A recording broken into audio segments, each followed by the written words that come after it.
परावर्तन एवं अपवर्तन का अध्ययन करेंगे, ठीक है। और इस चैप्टर को अच्छी तरह समझने का प्रयास करेंगे। तो चलिए हम लोग क्लास को शुरू करते हैं। तो पहला टॉपिक क्या है? प्रकाश, ठीक है। तो सबसे पहले हम लोग प्रकाश के बारे में जानेंगे, उसके बाद प्रकाश का परावर्तन क्या है इसके बारे में जानेंगे, उसके बाद प्रकाश का अपवर्तन क्या है इसके बारे में जानेंगे, ठीक है। तो सबसे पहले हम लोग जानेंगे प्रकाश के बारे में, ठीक है। तो लिख लेते हैं प्रकाश। प्रकाश क्या है, ठीक है। तो प्रकाश क्या है, हम लोग बोल सकते हैं प्रकाश ऊर्जा का एक रूप है जिसकी सहायता से ही किसी वस्तु को हम लोग आसानी से देख सकते हैं, ठीक है। प्रकाश ऊर्जा का एक रूप है, ऊर्जा का एक रूप है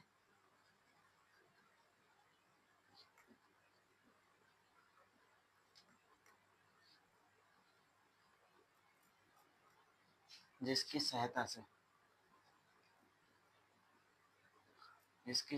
से ही किसी वस्तु को देखा जा सकता है, किसी वस्तु को देखा जा सकता है, ठीक है। बिना लाइट का, बिना प्रकाश का हम किसी भी वस्तु को हम लोग आसानी से देख नहीं सकते हैं। जैसे रात में हम लोग प्रकाश नहीं रहता है तो क्या कर सकते हैं, कोई भी वस्तु को हम लोग देख नहीं सकते हैं, ठीक है। तो प्रकाश का एक ऊर्जा का एक रूप है जिसकी सहायता से ही किसी वस्तु को देखा जा सकता है, ठीक है। तो अब अरे यहाँ पर पूछेगा प्रकाश का स्रोत, ठीक है। स्रोत मतलब हमको प्रकाश कहाँ से मिलेगा, ठीक है। तो प्रकाश का मुख्य स्रोत क्या होता है,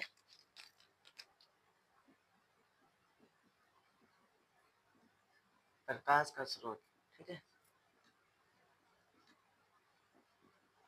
स्रोत मतलब जिससे हमें मिलता है। तो प्रकाश का मुख्य स्रोत क्या होता है, प्रकाश का इधर लगा देंगे मुख्य स्रोत, ठीक है। प्रकाश का मुख्य स्रोत क्या होता है, तो प्रकाश का मुख्य स्रोत किसको बोलते हैं हम लोग, सूर्य को होता है, ठीक है। प्रकाश का मुख्य स्रोत सूर्य होता है, ठीक है। आगे हम लोग देखेंगे प्रकाश का अपना कुछ गुण होगा, ठीक है। तो लिखेंगे प्रकाश का गुण, ठीक है। तो यहाँ पर हम लोग प्रकाश के कुछ विशेष गुण को हम लोग देख लेंगे। तो पहला गुण क्या है, प्रकाश हमेशा सीधी रेखा में गमन करती है, ठीक है। प्रकाश हमेशा सीधी रेखा में गमन करती है, ठीक है।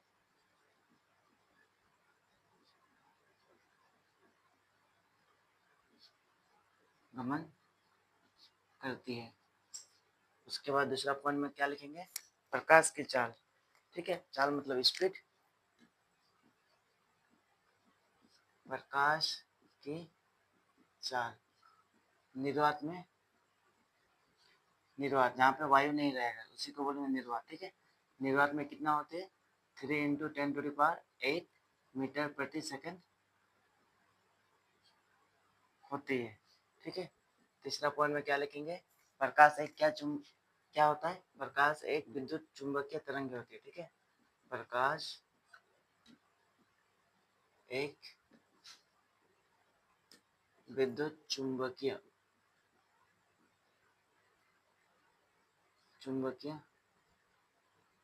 तरंगे होती है, ठीक है। अगला पॉइंट लिखेंगे, प्रकाश को चलने के लिए किसी माध्यम की आवश्यकता नहीं होती, ठीक है। प्रकाश को चलने के लिए किसी माध्यम की आवश्यकता नहीं होती, माध्यम की आवश्यकता नहीं होती है, ठीक है। अगला पॉइंट क्या लिखेंगे, प्रकाश की चाल प्रकाश की चाल किस पे निर्भर करती है, माध्यम की संघनता, ठीक है। माध्यम की संघनता पर निर्भर करती है। ठीक है। और क्या होता है, विरल माध्यम में प्रकाश की चाल माध्यम। ठीक है। माध्यम में दो रूप है, माध्यम को क्या बोल सकते हैं, एक होता है विरल माध्यम होता है और दूसरा क्या होता है, संघन माध्यम। ठीक है।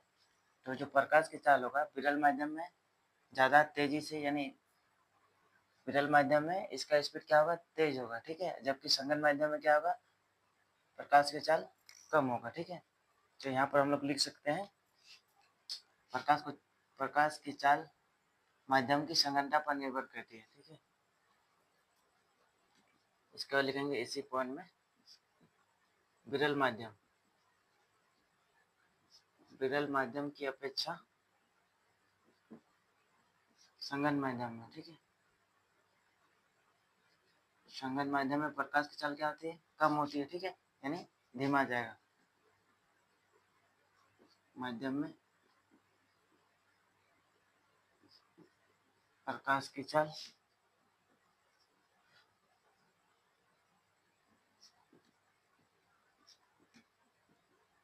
कम होती है। ठीक है। तो सबसे ज़्यादा तेज किसमें जाएगा प्रकाश की चाल, सबसे ज़्यादा हो जाएगा निर्वात। निर्वात किसको बोलेंगे, जिसमें वायु नहीं रहेगा। ठीक है। उसके बाद किसमें आएगा, वायु में। ठीक है। उसके बाद किसमें आएगा, पानी में। ठीक है। और सबसे कम चाल किसमें रहेगा, जल, यानी जल नहीं, कांच में। ठीक है।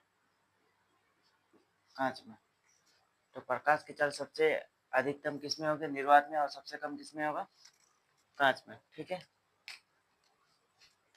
अब यहाँ पर पांचवा छठवा पद में लिखेंगे घटते क्रम में। घटते क्रम में प्रकाश की चाल। ठीक है। प्रकाश की चाल। ठीक है। तो घटते क्रम में बोला है तो सबसे ज्यादा को पहले लिखेंगे, तो सबसे ज्यादा किसमें होगा, निर्वात में होगा। ठीक है। उससे कम किसमें होगा, वायु में। उससे कम किसमें होगा, पानी में। और सबसे कम किसमें होगा, कांच में। ठीक है। यही सब क्या है, ये सभी क्या है, इसी को बोलेंगे माध्यम। और निर्वात क्या होता है, जिसमें जहाँ वायु नहीं पाया जाता है उसको बोलेंगे निर्वात। ठीक है। तो ये है प्रकाश के कुछ गुणधर्म, या फिर इसको गुण बोल सकते हैं। ठीक है। तो प्रकाश का क्या गुण है, प्रकाश हमेशा सीधी रेखा में गमन करती है। प्रकाश की चाल निर्वात में कितनी होती है, 3 × 10⁸ मीटर प्रति सेकंड होती है। प्रकाश एक क्या है, विद्युत चुंबकीय तरंगे होती है। चौथा में प्रकाश को चलने के लिए किसी माध्यम की आवश्यकता नहीं होती है। माध्यम में क्या क्या आएगा, एक विरल माध्यम होगा, एक संघन माध्यम। ठीक है।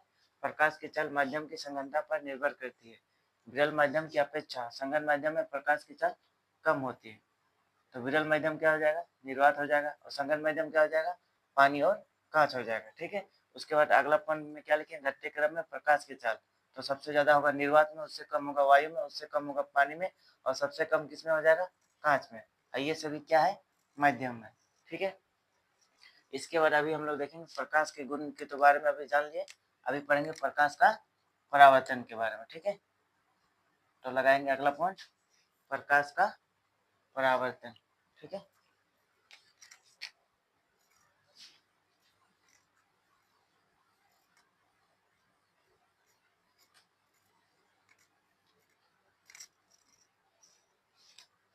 लगाइए अगला पॉइंट, प्रकाश का परावर्तन। ठीक है। तो प्रकाश परावर्तन से आप क्या समझते हैं, ठीक है। तो प्रकाश परावर्तन होता क्या है, ठीक है। तो जानेंगे कि प्रकाश परावर्तन ये हुआ दर्पण। ठीक है। इसको क्या बोलेंगे, दर्पण। ठीक है। ये होता है अभिलंब। ये यहाँ से क्या आएगा, प्रकाश किरण आएगा, इसी को बोलेंगे। और इधर से क्या होगा, परावर्तन होगा, तो परावर्तित किरण। ये आपतित किरण हो जाएगा, आपतित किरण। ठीक है। ये आपतन कोण होगा ये आई, अब परावर्तन कोण ये होगा कौन, आर। ठीक है। ये हो जाएगा अभिलंब, अभिलंब, ठीक है। और ये कौन हो जाएगा, आपतित किरण, ये हो जाएगा परावर्तित किरण, परावर्तित किरण, ठीक है। तो प्रकाश परावर्तन किसको बोलेंगे, तो प्रकाश परावर्तन किसमें होगा, दर्पण में होगा। कब होगा, जब प्रकाश की किरण किसी दर्पण पर पड़ेगा तो क्या हो जाएगा, प्रकाश की किरण उसी माध्यम में वापस लौट जाएगा। माध्यम मतलब क्या है, अगर निर्वात से प्रकाश की किरण आया, ठीक है, तो परावर्तन के बाद भी कहाँ पर जाएगा, निर्वात में जाएगा। अगर वायु से आया तो वायु में जाएगा, ठीक है। यानी इसका मतलब है कि माध्यम परिवर्तन नहीं होता है, ठीक है। तो इसका परिभाषा को लिखेंगे, जब प्रकाश की किरण किसी दर्पण पर पड़ती है तो प्रकाश की किरण उसी माध्यम में वापस लौट जाती है, प्रकाश परावर्तन कहलाती है, ठीक है। जब प्रकाश की किरण, जब प्रकाश की किरण किसी चमकीले सतह, किसी चमकीले सतह जैसे दर्पण, जैसे ये क्या है, दर्पण है, दर्पण पर पड़ती है तो प्रकाश किरण क्या होगा, उसी माध्यम में वापस लौट जाती है। तो प्रकाश की किरण उसी माध्यम में वापस लौट जाती है, ठीक है। उसी माध्यम में वापस लौट जा रहा है, तीर का निशान लगा देंगे, ठीक है। उसी माध्यम में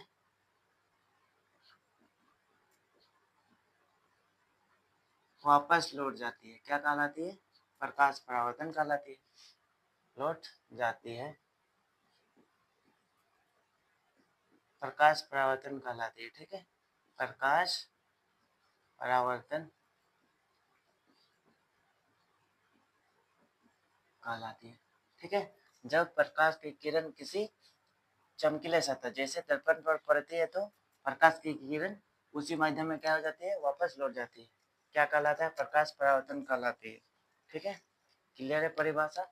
अब प्रकाश परावर्तन होगा, ठीक है, तो इसका भी कुछ नियम होगा, तो उसको देखेंगे, प्रकाश परावर्तन के नियम।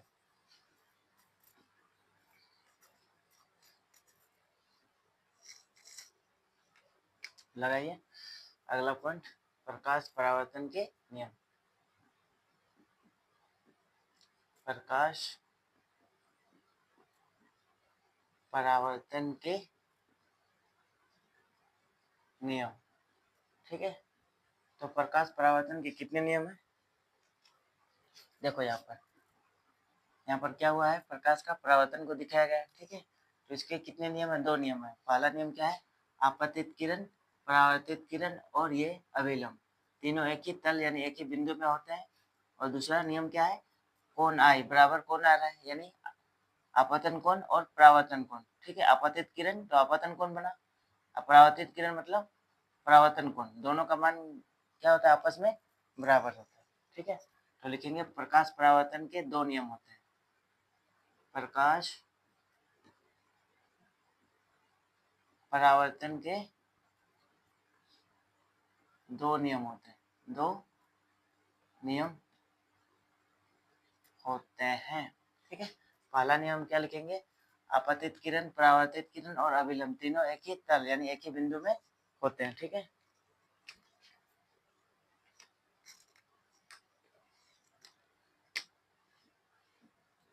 आपतित किरण, आपतित किरण कोमा लगाएंगे, परावर्तित किरण और अभिलंब, ठीक है। और अभिलंब तीनों एक ही तल, ठीक है, एक ही तल, या फिर एक ही तल को क्या बोले, एक ही बिंदु, ठीक है, एक ही तल में मिलते हैं, मिलते हैं, ठीक है। सब कोई तीनों एक ही तल में मिल रहा है, ठीक है। उसके बाद दूसरा पॉइंट में क्या लिखेंगे, आपतन कोण, ठीक है। आपतित किरण है तो आपतन कोण, परावर्तित किरण है तो परावर्तन कोण, दोनों का मान क्या हो जाएगा, बराबर हो जाएगा। तो आपतन कोण I, ठीक है, परावर्तन कोण के मान के बराबर होता है, ठीक है। या फिर लिख सकते हैं आपतन कोण और परावर्तन कोण। परावर्तन कोण क्या नाम है, कोण R, आपतन कोण और परावर्तन कोण का मान बराबर होता है, ठीक है, बराबर होता है। आपतन कोण और परावर्तन कोण का मान क्या होता है, बराबर होता है। इसको हम लोग लिख सकते हैं कोण I बराबर कोण R, ठीक है। तो पूछा जाएगा कि प्रकाश परावर्तन के कितने नियम है, तो प्रकाश परावर्तन के 2 नियम होते हैं, ठीक है। पहला नियम क्या है, आपतित किरण, परावर्तित किरण और अभिलंब तीनों एक ही तल यानी एक ही बिंदु में होते हैं। और दूसरा क्या होता है, आपतन कोण I और परावर्तन कोण R का मान दोनों क्या होता है, आपस में बराबर होता है, ठीक है। इसको लिख लेंगे।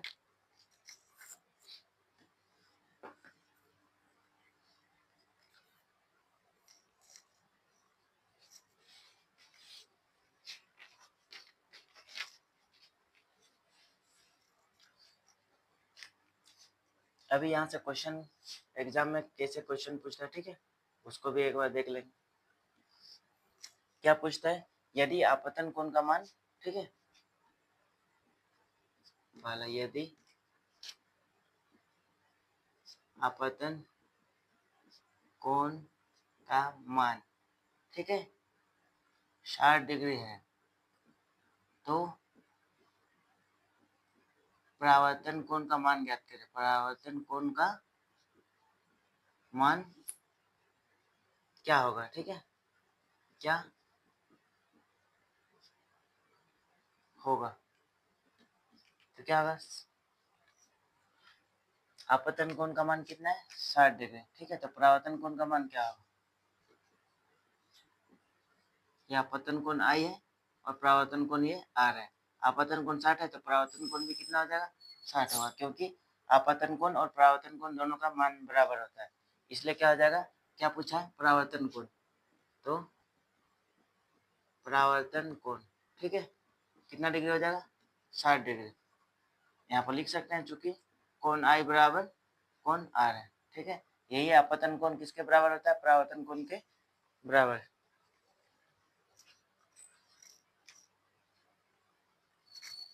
या फिर दूसरा इस प्रकार क्वेश्चन पूछेगा,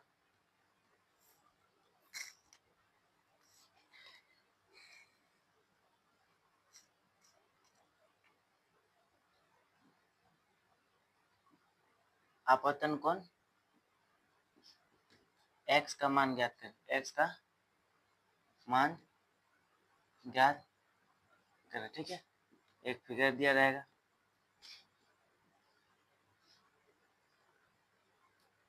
दे रहा है 40 डिग्री, ठीक है।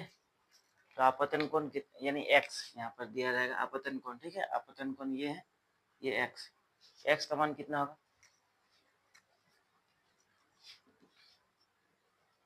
तो हम लोग क्या जानते हैं कि ये है अभिलंब, क्या ये अभिलंब, ठीक है।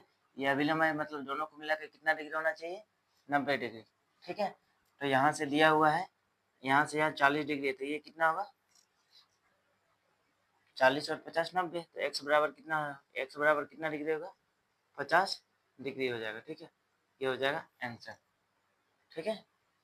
अगर ये 50 x बराबर 50 डिग्री हो गया, तो कोण R यानी परावर्तन कोण भी कितना हो जाएगा, ये भी 50 डिग्री हो जाएगा, और ये कितना हो जाएगा, 40 डिग्री, ठीक है। तो इसमें पूछा क्या था, x का मान, तो x कितना डिग्री हो जाएगा, 50 डिग्री, 40 और 50 90 आ रहा है, ठीक है। अगला क्वेश्चन देखेंगे, क्या क्वेश्चन पूछ सकता है यहाँ पर,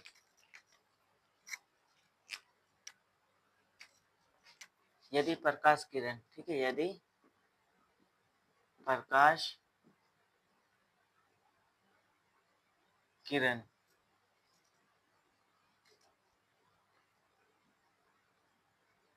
दर्पण पर, ठीक है, अभिलंब अभिलंब की दिशा में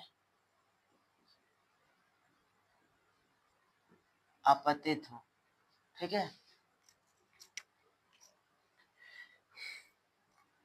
तो परावर्तन कोण कितना होगा, तो परावर्तन कोण मतलब कितना होगा, क्या होगा, जब प्रकाश की किरण, ठीक है, यह दर्पण, यह प्रकाश की किरण, ठीक है, तो प्रकाश की किरण किधर किस दिशा में आ रहा है, अच्छा, प्रकाश की जो किरण है दर्पण पर, प्रकाश की किरण किस दिशा में, अभिलंब, यानी इस दिशा में आ रहा है प्रकाश की किरण, तो क्या होगा, प्रकाश की किरण इसी दिशा में क्या हो जाएगा, वापस जाएगा, ठीक है।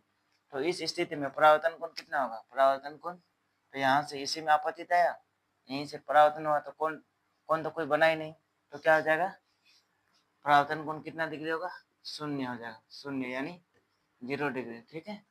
तो इस प्रकार यहाँ से क्वेश्चन पूछ सकता है। ये सभी किस पे बेस है, प्रकाश परावर्तन के नियम पर। चलिए आगे देखते हैं। सबको समझ में आ गया, नोट कर लेंगे।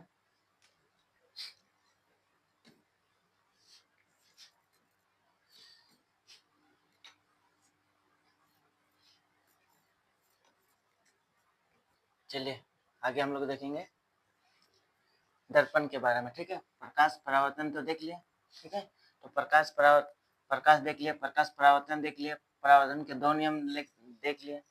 अभी हम लोग देखेंगे कि प्रकाश परावर्तन जो होता है किसमें होता है, दर्पण में होता है। तो अभी हम लोग दर्पण के बारे में पढ़ेंगे, ठीक है। तो लगाइए दर्पण, तो दर्पण के सबसे पहले प्रकार देखेंगे, ठीक है। तो दर्पण के कितने प्रकार हैं, 2 प्रकार है, ठीक है। तो कौन कौन सा, इसको लिख लेंगे। एक होता है समतल दर्पण, समतल दर्पण, और दूसरा होता है गोलीय दर्पण, गोलीय दर्पण, ठीक है। और गोलीय दर्पण के भी कितने प्रकार हैं, इसका भी 2 प्रकार है, ठीक है। एक होता है उत्तल दर्पण, उत्तल दर्पण, और दूसरा होता है अवतल दर्पण, अवतल दर्पण, ठीक है। तो चलिए समतल दर्पण का चित्र बनाते हैं। इस प्रकार होगा समतल दर्पण, ठीक है। उसके बाद गोलीय दर्पण, उसके बाद उत्तल दर्पण, इस प्रकार होगा उत्तल दर्पण। अवतल दर्पण होगा इस प्रकार से, अवतल दर्पण बनेगा, ठीक है। तो चलिए एक एक करके देख लेते हैं। पहले समतल दर्पण देखेंगे, उसके बाद गोलीय दर्पण देखेंगे।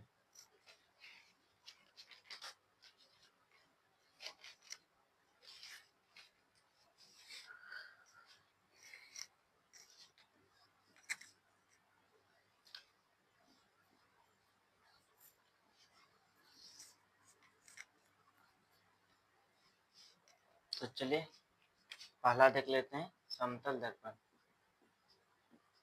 समतल दर्पण, ठीक है। तो समतल दर्पण के बारे में देखेंगे, ये कैसा होता है, ये होता है समतल दर्पण, ठीक है।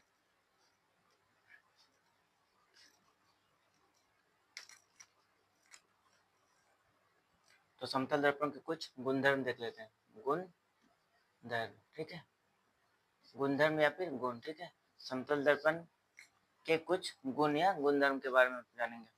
तो समतल दर्पण द्वारा, इधर बना लेते हैं, ये है मान लिया समतल दर्पण, ठीक है। तो यहाँ पर कोई वस्तु को हम लोग रखें, ठीक है, तो उसका प्रतिबिंब दर्पण में है, दर्पण के सामने रखेंगे तो उसका प्रतिबिंब बनेगा, ठीक है। तो दर्पण के पीछे इस प्रकार से बनेगा, ठीक है।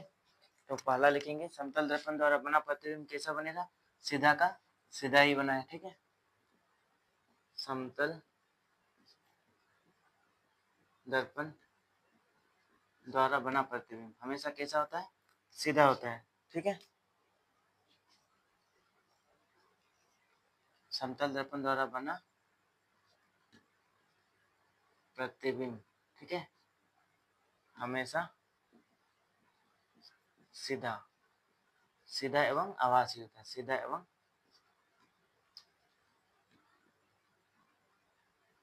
आभासी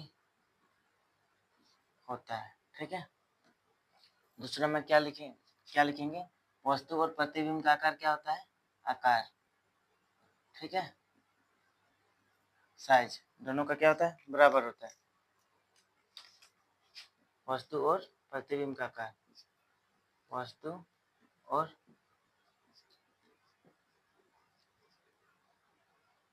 क्या लिख सकते हैं, वस्तु का आकार प्रतिबिंब के आकार के बराबर होता है। वस्तु का आकार प्रतिबिंब के आकार के बराबर होता है। प्रतिबिंब के आकार के बराबर होता है। ठीक है, अगला पॉइंट क्या लिखेंगे, जितनी दूरी पर वस्तु को हम दर्पण के सामने रखेंगे, ठीक है, उतनी ही दूरी पर उसका प्रतिबिंब कहाँ पर बनेगा, दर्पण के पीछे। ठीक है, तो लिखेंगे जितनी दूरी पर वस्तु दर्पण के सामने, जितनी दूरी पर वस्तु दर्पण के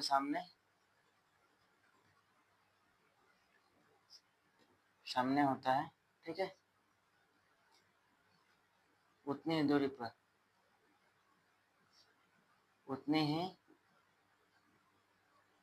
पर उसका प्रतिबिंब कहाँ पर बनेगा, दर्पण के पीछे। उतनी दूरी पर उसका प्रतिबिंब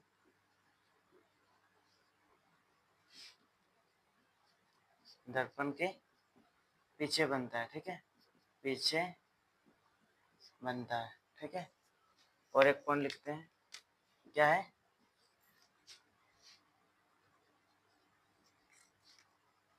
प्रतिबिंब में क्या होता है, पार्श्व उत्क्रमण होता है। ठीक है, पार्श्व उत्क्रमण मतलब दायां भाग बायां और बायां भाग दायां दिखाई देता है। ठीक है, प्रतिबिंब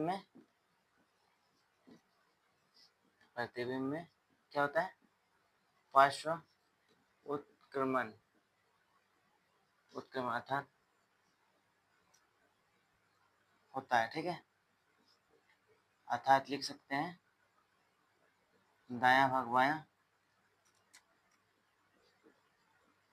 दायां भाग बाईं तथा बायां भाग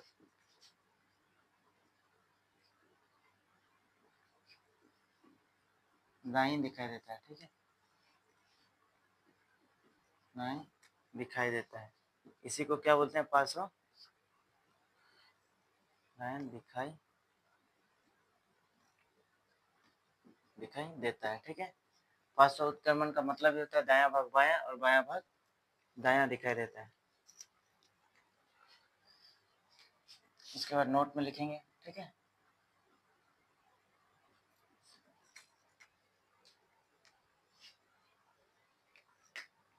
नोट में क्या लिखेंगे, समतल दर्पण द्वारा बना प्रतिबिंब हमेशा कैसा होता है, सीधा और आभासी होता है। ठीक है, और समान आकार का प्रतिबिंब बनाता है। साइज क्या होता है, सेम होता है, इसलिए इसका प्रयोग कहाँ पर करते हैं हम लोग, चेहरा देखने के लिए। ठीक है, तो समतल दर्पण द्वारा बना प्रतिबिंब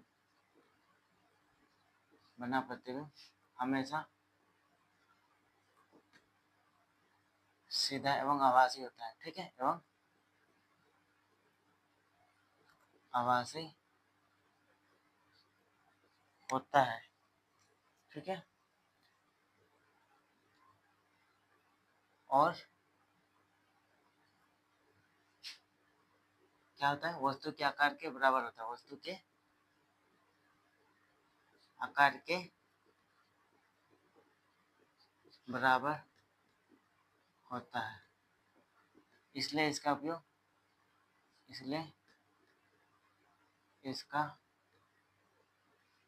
उपयोग चेहरा देखने के लिए किया जाता है। ठीक है, चेहरा देखने में किया जाता है। ठीक है, हालांकि हम लोग अवतल दर्पण का भी उपयोग करते हैं। ठीक है, तो समतल दर्पण का अधिक हम लोग उपयोग करते हैं। ठीक है, अगर ऑप्शन में रहेगा समतल और अवतल तो दोनों हो जाएगा। ठीक है, अगर दोनों या रहेगा समतल, या फिर रहेगा अवतल, या फिर रहेगा उत्तल, या फिर रहेगा समतल और अवतल। तो क्या हो जाएगा, समतल और अवतल दोनों वाला ऑप्शन सही हो जाएगा। ठीक है, तो समतल दर्पण द्वारा बना प्रतिबिंब हमेशा सीधा एवं आभासी होता है और वस्तु के आकार के बराबर होता है, इसलिए इसका उपयोग हम लोग चेहरा देखने के लिए करते हैं। चेहरा देखना यानी फेस मिरर के रूप में। ठीक है, अगला पॉइंट हम लोग देखेंगे गोलीय दर्पण। ठीक है, तो नोट कर लेंगे सभी को।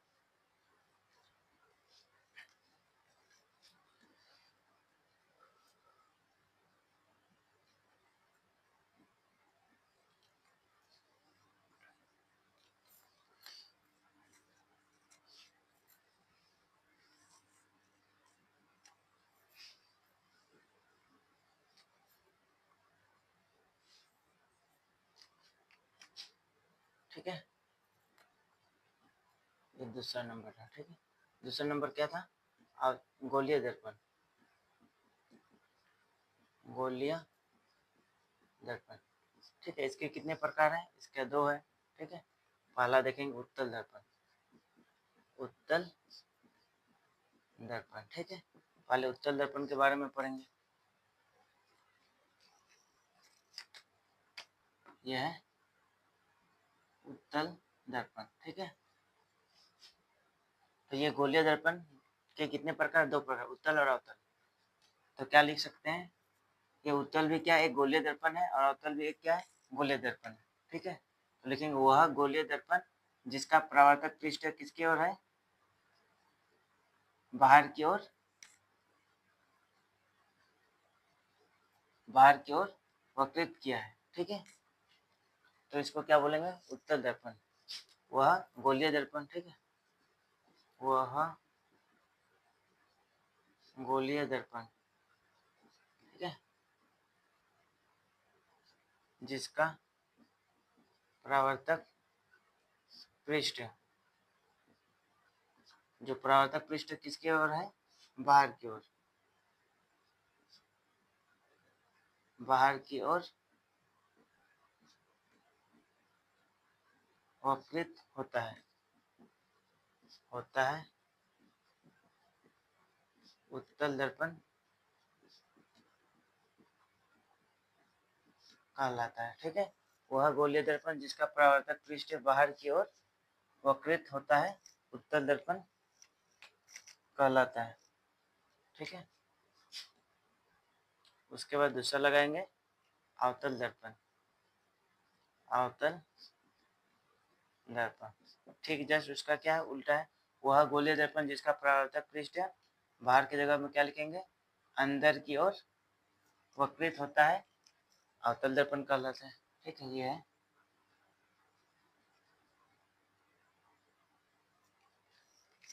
अवतल दर्पण। ठीक है, क्या लिखेंगे, सेम इसी प्रकार लिखेंगे, वह गोलीय दर्पण जिसका परावर्तक पृष्ठ, वह गोलीय दर्पण जिसका परावर्तक पृष्ठ किसकी ओर, इधर बाहर की ओर था, तो इधर क्या हो जाएगा, अंदर की ओर। ठीक है, इधर अंदर की ओर है, अंदर की ओर वक्रित होता है, क्या कहलाता है, अवतल दर्पण कहलाता है, अवतल दर्पण कहलाता है। ठीक है, अब यहाँ पर इसके दोनों का उपयोग को देख लेते हैं। ठीक है, उत्तल और अवतल दर्पण, उत्तल दर्पण का उपयोग कहाँ किया जाता है और अवतल दर्पण का उपयोग हम लोग कहाँ पर करते हैं।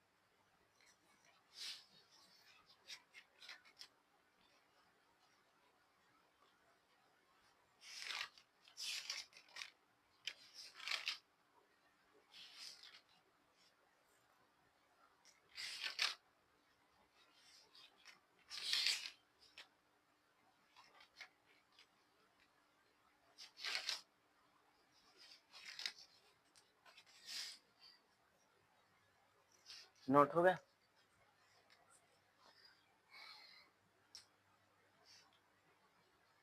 तो चलिए उपयोग लिखेंगे। ठीक है, उपयोग, सबसे पहले किसका देखेंगे, उत्तल दर्पण का, ठीक है।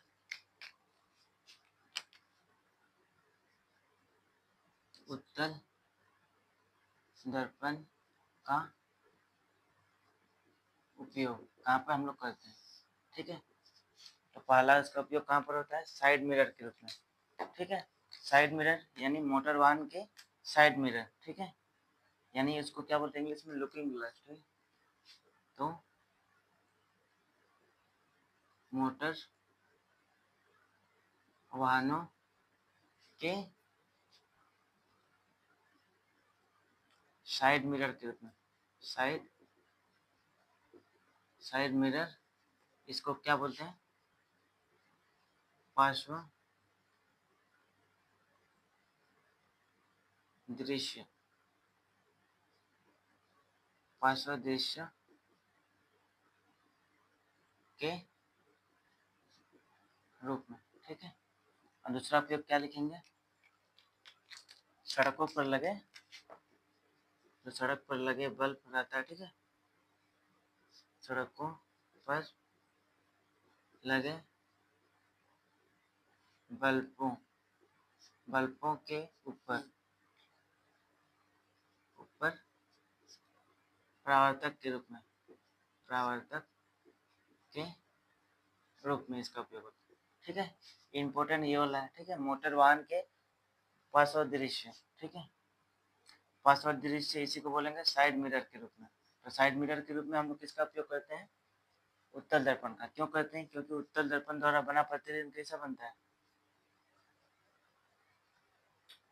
अच्छा इसका अंतर नहीं देखे है ना, अच्छा पहले उदाहरण सब देख लेते हैं, ठीक है। सड़कों पर लगे बल्बों के ऊपर परावर्तक के रूप में, ठीक है। अभी हम लोग लिखेंगे अवतल दर्पण का उपयोग, अवतल दर्पण के उपयोग, ठीक है। तो इसका उपयोग कहाँ पर किया जाता है, अवतल दर्पण का उपयोग, पहला होगा मोटर वाहन के हेडलाइट, ठीक है, मोटर वाहनों के अग्र दीपों में, ठीक है, अग्र दीपों को क्या बोलते हैं, हेडलाइट में, ठीक है। दूसरा उपयोग कहाँ पर करते हैं, सौर भट्टियों में, सौर भट्टी में। तीसरा नंबर लिखो, सोलर कुकर में, सोलर कुकर आदि कर दो, ठीक है। और बहुत सारा में हम लोग किसका उपयोग करते हैं, अवतल दर्पण, ठीक है। डॉक्टर द्वारा भी इसका उपयोग करते हैं, किसका, अवतल दर्पण का। तो उत्तल दर्पण का यहाँ पर ये दोनों इम्पोर्टेंट है, ठीक है। एग्जाम में पूछता है कि उत्तल तथा अवतल दर्पण के किन्हीं दो उपयोग को लिखें। तो उत्तल दर्पण का उपयोग क्या होता है, साइड मिरर के रूप में, ठीक है। और अवतल दर्पण का उपयोग कहाँ पर होता है, मोटर वाहन के अग्र डिपो, जिसको बोलते हैं हेडलाइट में। और सड़कों पर लगे बल्बों के ऊपर परावर्तक के रूप में उत्तल दर्पण का उपयोग करते हैं। और अवतल दर्पण का उपयोग सौर भट्टियों में करते हैं, सोलर कुकर में करते हैं, ठीक है। और चिकित्सा द्वारा, डॉक्टर द्वारा चिकित्सा यानी दांत को बड़ा करके देखने के लिए करते हैं, ठीक है। तो ये सब हो जाएंगे इसका उपयोग। अभी हम लोग देखेंगे उत्तल और अवतल दर्पण का अंतर, ठीक है। तो नोट कर लेंगे पहले,